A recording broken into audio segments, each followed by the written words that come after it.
सभी साथियों को मेरा नमस्कार दोस्तों, स्वागत है आपका अपने YouTube चैनल में। मैं आपका दोस्त एडवोकेट अंकुश खन्ना आप सभी का तहे दिल से स्वागत करता हूं इस चैनल में। दोस्तों, आज हम बात करने जा रहे हैं AIBE के उन स्टूडेंट्स की जिन्होंने एग्ज़ाम दिया है और वो क्वालिफाई नहीं कर पाए हैं या पास नहीं कर पाए हैं। दोस्तों, बहुत सारे मैसेजेस आते हैं, बहुत सारे कमेंट्स आते हैं, व्हाट्सएप पे मैसेजेस आते हैं। लोग बहुत कंफ्यूज हैं।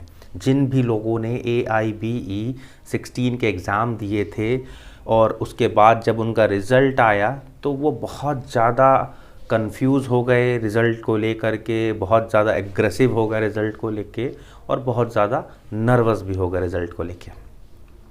दोस्तों, मैं मानता हूँ कि इस एग्ज़ाम ये सिर्फ AIBE की बात नहीं है, ये हर एक एग्ज़ाम की है। आपकी लाइफ में जितने भी एग्ज़ाम्स होते हैं और इसके अलावा प्रैक्टिकली अगर बात करें तो लाइफ में बहुत सारी ऐसी चीज़ें होती हैं जिसमें हम एक बार में सक्सेस नहीं हो पाते हैं।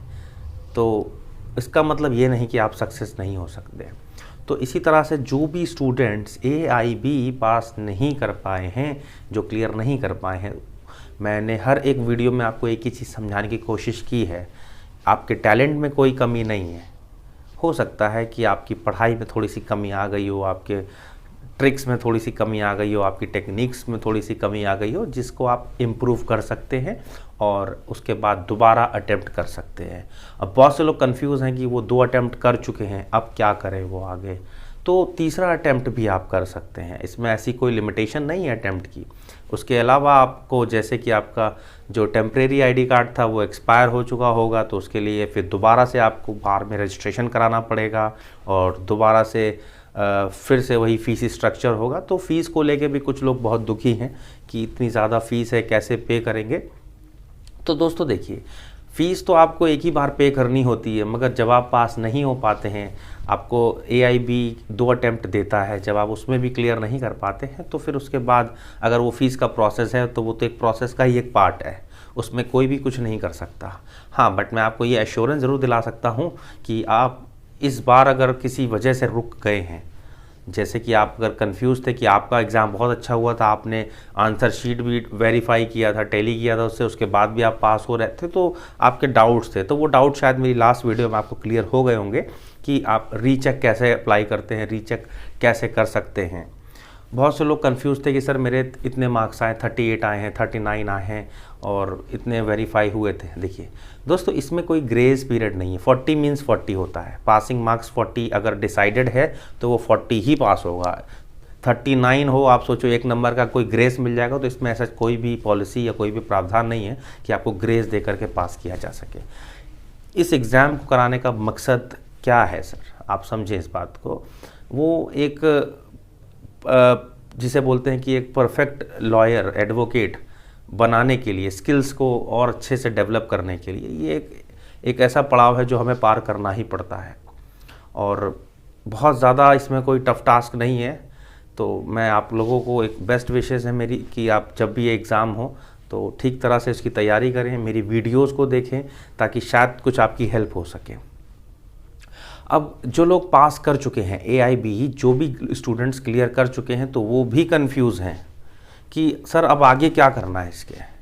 देखिए, आप एक वकील हैं और वकील का काम होता है चीज़ों को बहुत अच्छे से मैनेज करना, चीज़ों को बहुत कॉम्प्लिकेटेड ना करना। तो अब इसके बाद का जो प्रोसेस होता है, AIBE पास करने के बाद आप एक वकील बन जाते हैं। तो वकील बनने के बाद कुछ महीने के बाद आपके पास COP आता है। 3 महीने, 4 महीने, 5 महीने, जो भी नोटिफिकेशंस, जो भी वो अपडेट देंगे उसके हिसाब से COP यानी कि सर्टिफिकेट ऑफ प्रैक्टिस आता है। वो COP आपको AIBE प्रोवाइड करता है, यानी कि जो आपने एग्ज़ाम दिया है ऑल इंडिया बार, वो आपको एक COP प्रोवाइड करता है जिससे आप एलिजिबल होते हैं, कहीं भी इंडिया के किसी भी कोर्ट में आप प्रैक्टिस कर सकते हैं, अपने नाम का वकालतनामा भर सकते हैं। दूसरी चीज़ कि जब आपको वो COP मिल जाएगा, उस COP को देखिए, उसके लिए कोई स्पेशल फॉर्म नहीं है जो आपको भरना पड़ेगा। मैंने अलग अलग YouTube चैनल्स पर देखा कि लोग अलग अलग तरह से इसको बता रहे हैं, तो आपके डाउट क्लियर कर लीजिए। हो सकता है कि स्टेट अलग अलग होने से कुछ थोड़ा बहुत चेंजेस हो सके, मगर प्रोसेस सबके लिए बराबर होता है। तो इसमें जब COP आपको मिल जाएगा उसके बाद उसकी फ़ोटोकॉपी करा लीजिएगा आप COP की, और जो आपके पास टेम्परेरी सर्टिफिकेट होगा, यानी कि अगर आप दिल्ली से हैं तो आपने दिल्ली जब रजिस्ट्रेशन के टाइम पर आपको एक टेम्परेरी सर्टिफिकेट दिया गया होगा, अगर आप यूपी स्टेट से हैं तो वहाँ से दिया गया होगा, उस टेम्परेरी सर्टिफिकेट की फ़ोटोकॉपी, COP की फ़ोटोकॉपी और आपका एक फ़ोटोग्राफ, ये आप अपने जो भी बार है आपका वहाँ पर उसको जमा करा दीजिएगा।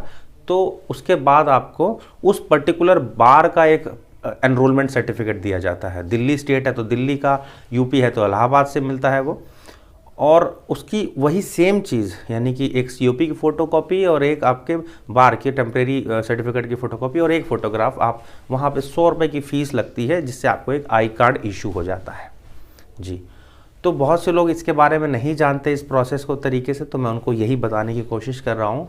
मेरी बहुत सारी वीडियोस में मैंने आपकी पूरी कोशिश की कि मैं आपकी हेल्प कर पाऊँ इन चीज़ों से रिलेटेड।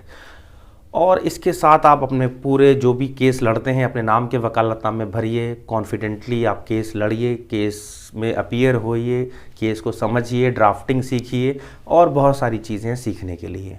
कोई डाउट हो तो आपको मेरा नंबर स्क्रीन पर दिख रहा होगा, पूछ सकते हैं। और इससे रिलेटेड कोई सवाल करना चाहते हैं तो कमेंट करके पूछ सकते हैं।